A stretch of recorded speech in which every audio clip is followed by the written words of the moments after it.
Hey, what's up, everyone? My name's Lionel. Hey, I'm your host for LT Productions, and you are watching About You Watch. We are covering Bondage. This is season 4, the final season. This is episode 3. I appreciate everyone for coming to my channel. Please like this video and also subscribe.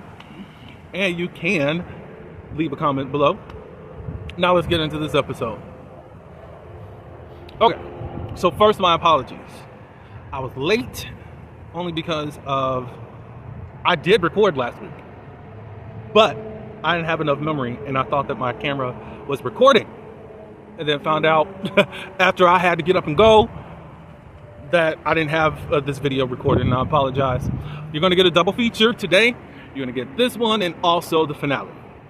And finale is a doozy. Whew.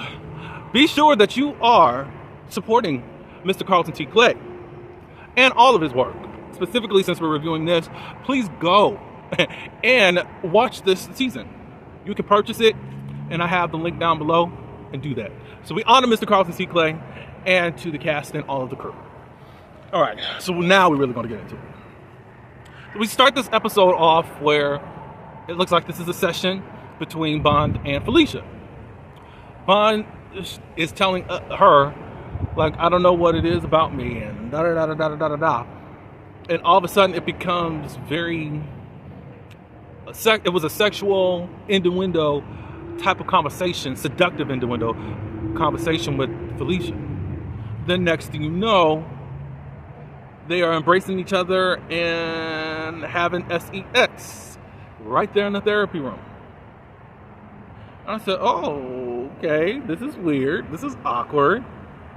But then we find out it's a fantasy.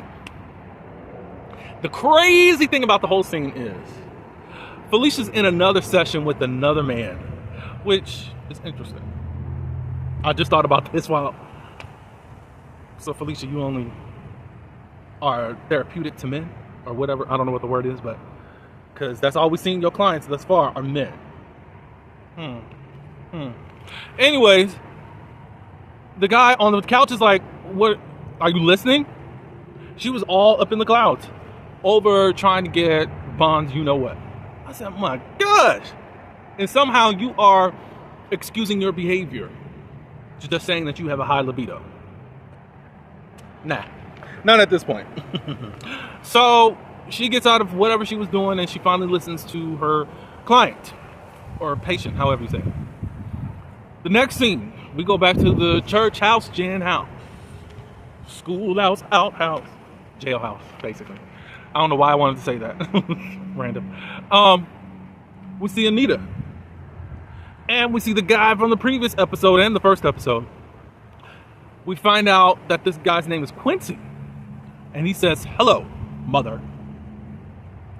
So Anita got another child? What's going on? We'll get right back to them in just a second. Felicia. When Nathan's on the phone. This is at Felicia and Nathan's home. And he's saying that I got this file and I'll be right back at the office. And then he hangs up. And Felicia said, no, let's get a quickie in. And Nathan was like, no, I gotta go to work. No, let's get a quickie in.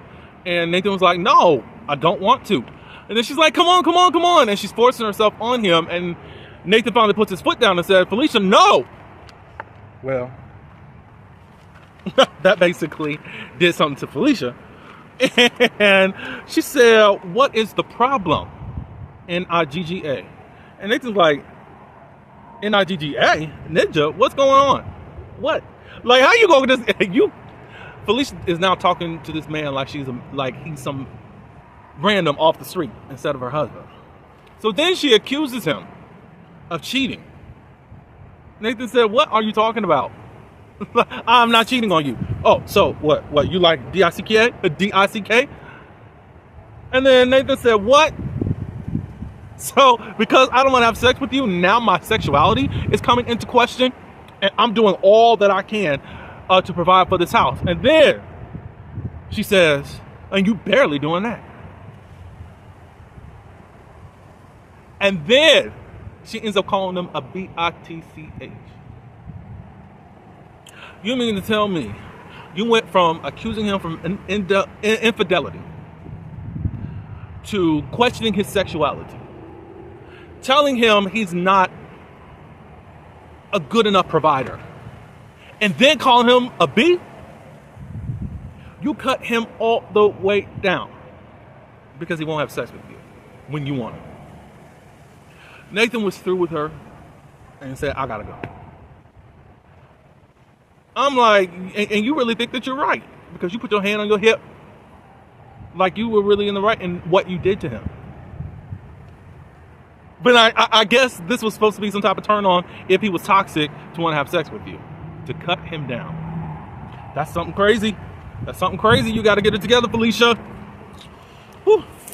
All right, so we're back at the jailhouse, and we get to know what is this connection with Quincy and Anita. He said mother, and then he said, oh, I'm sorry, Anita, because you told me, and I quote, I'm not raising your black ASS.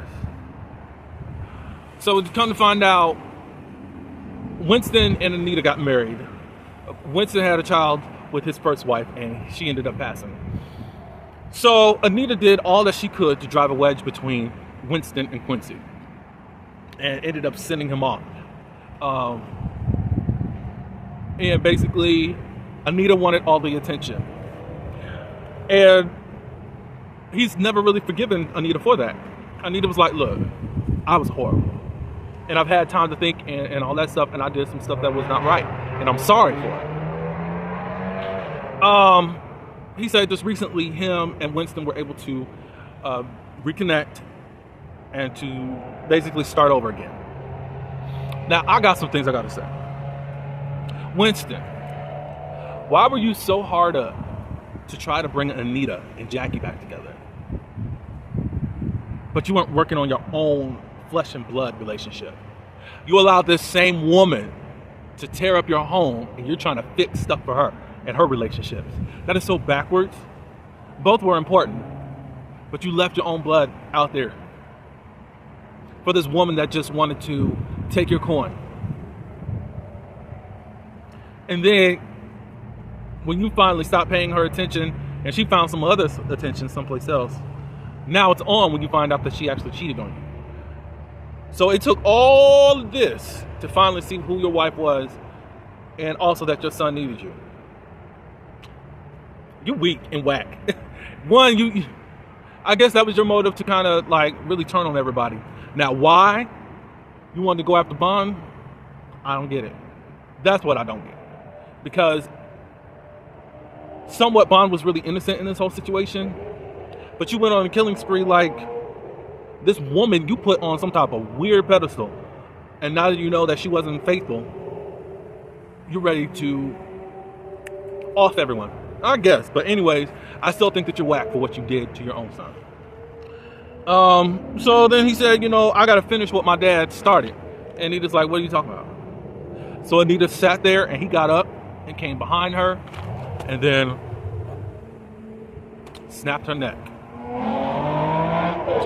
We found out a little bit later on in the episode that Quincy was able to get that cousin that he was talking about to make it appear that this was some type of inmate beef. I don't know how he got in and out of the prison, but I guess that was part of the whole deal. And nobody knew anything. Crazy.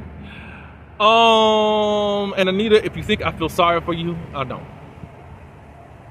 I do understand that you are in prison now and you are reflecting and knowing things are wrong.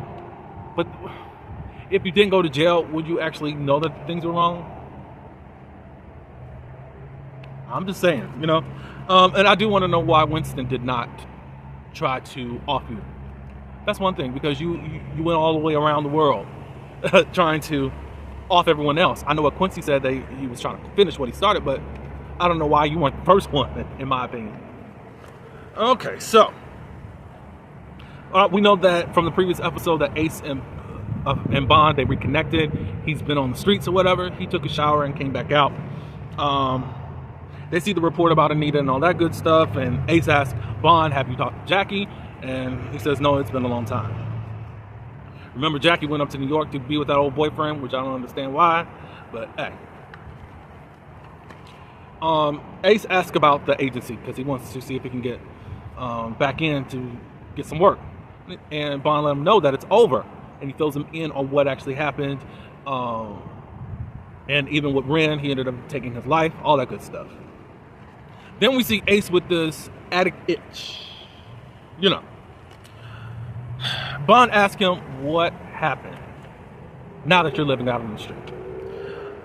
When he got back with Tawny, he was trying to change and trying to get his itch together, but it was off the back of Tawny of wanting to do things right with her. After Rodney showed back up, Tawny ran off. She disappeared, and it was his life mission to try to find her, to bring her back around or whatever. He never found her, so he went back to his first love. And I'm paraphrasing because that's not what he said, but the drugs that he did take was the love.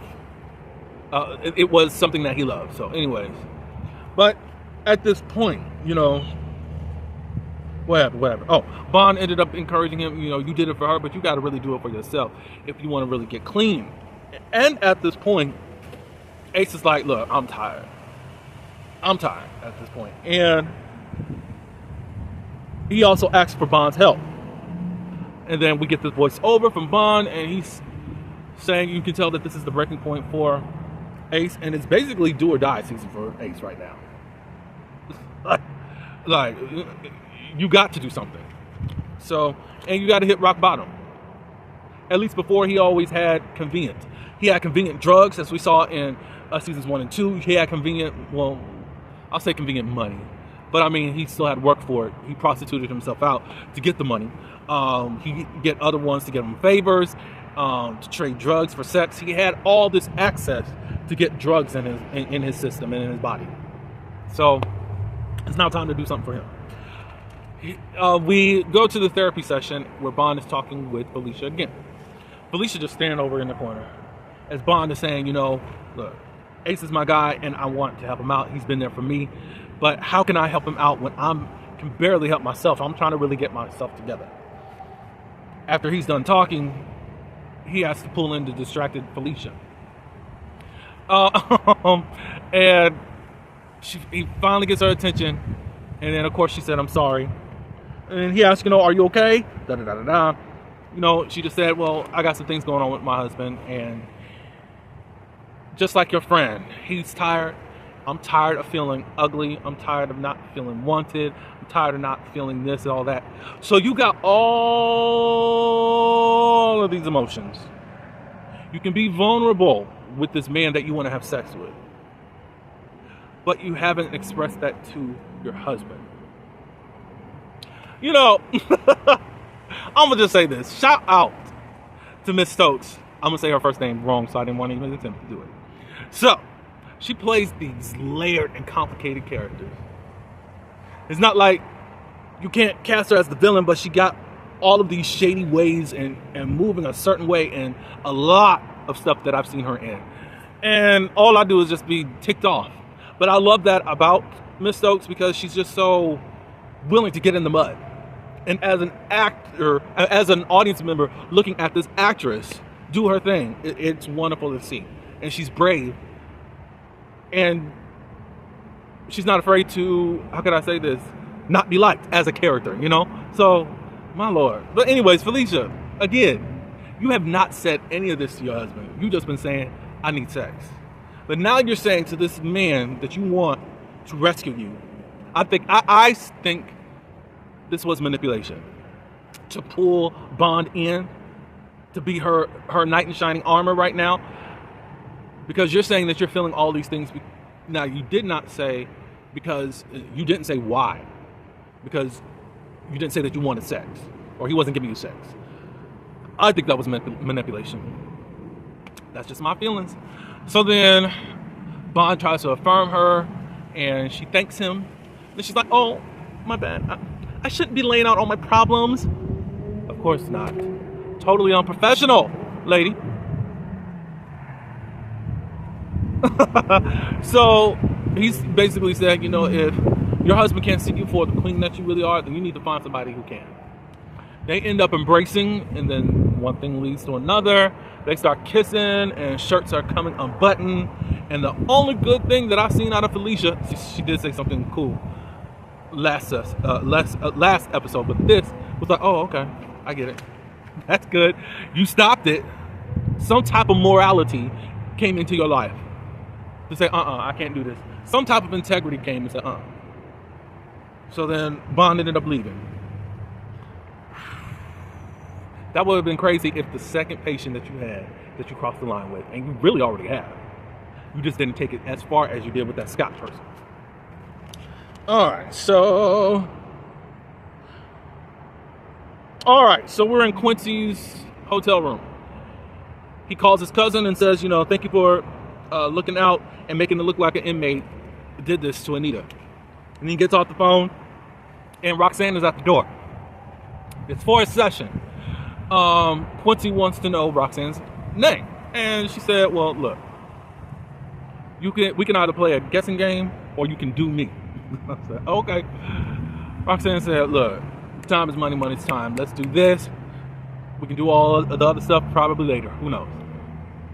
So they go on and have sex, and we'll get back to them in just a second. Felicia gets home, and I guess that's when she checks her messages, and she finds out from Nathan that through text that he's going to be staying at a hotel. Rightfully so. Rightfully so. He does not recognize this woman, and this woman doesn't even think that she did anything wrong.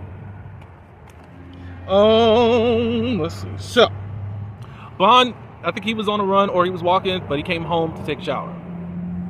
While he's in there, Little Bond, he wakes up. And Bond was able to complete a task that he has not been able to do since before he got pop out. So while he's finishing the race, also Felicia's at home and she's taking care of herself and she finishes her race. So I guess that's two good things you done did this episode, Felicia. It looks like you gave Felicia or gave Bond his mojo back. Congratulations. Happy birthday. Okay, so we're back with Roxanne and Quincy. And she's staring at Quincy, and she was like, you look like somebody that I used to know, or at least I think I know. And he was like, the money's in the drawer. I said, okay. You just wanted to know about her, and now she's having conversation. So anyway, she goes into the drawer to get the money. She takes it out, but she also sees a picture of Dr. Winston Yarborough. And he's like, this is a picture of a doctor I know. That was my mama's doctor. How do you know him? And this is when ish hits the fans. He ends up saying, Roxanne Bondage, I'm going to have to do what my father did to your brother, to you. I said, oh, okay. And then he pulls out his gun and all that good stuff. All right, so Roxanne ends up calling Bond, but it's actually Quincy that's talking. He said, Rox, is everything okay? And he said, and Quincy answers, and he's like, who is this? This isn't Roxanne. He said, nope, guess again. What have you done with my sister? And Quincy says, your sister is safe for now, but you have an hour to get to this location I'm going to send you, and come along. Meanwhile, Jamal is texting Mr. Diego. This is Lorenzo's father. And he's asking him, can I stay with you for a little while? So Bond comes into the kitchen area and tells Jamal about what's happening to Rox. And Jamal said, okay, bet, I'm coming with you. And Bond said, no.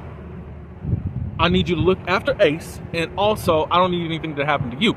Because at this point, Jamal's like, look, that's my sister. Of course I'm going to be there. Now, I had this thought while watching this episode, and seeing Mr. Nelson have to look up at this dude and tell him, no. I don't know if that's at any point intimidating to him at all, but all of a sudden he got to tell him, no, I need you here, da-da-da-da-da. I thought, it's just a little bit funny to me to see that happening. Let's see. So anyways, Jamal trusts him or whatever and just lets him go. Meanwhile, Jamal is calling somebody. Who is he calling? I guess we'll find out next episode. Okay, so Bond shows up where Quincy has told him to meet him at. Roxanne comes out first, and he's right behind her with his gun and all this stuff. He knows at this point that this is Winston's child. And he pulls out the gun and is getting ready to shoot Bond. All of a sudden, we hear a gun goes off, and then the screen goes black. So, who got hurt? Of course, possibly Bond. Or did Bond pull out a gun? Who knows? But we shall see.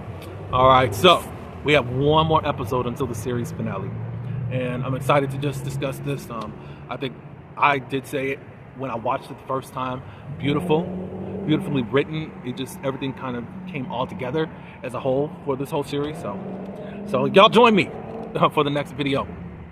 Please like this video, and also you can subscribe and leave your comments below. Tell me what you thought of this episode and all the episodes. Until the next one, peace.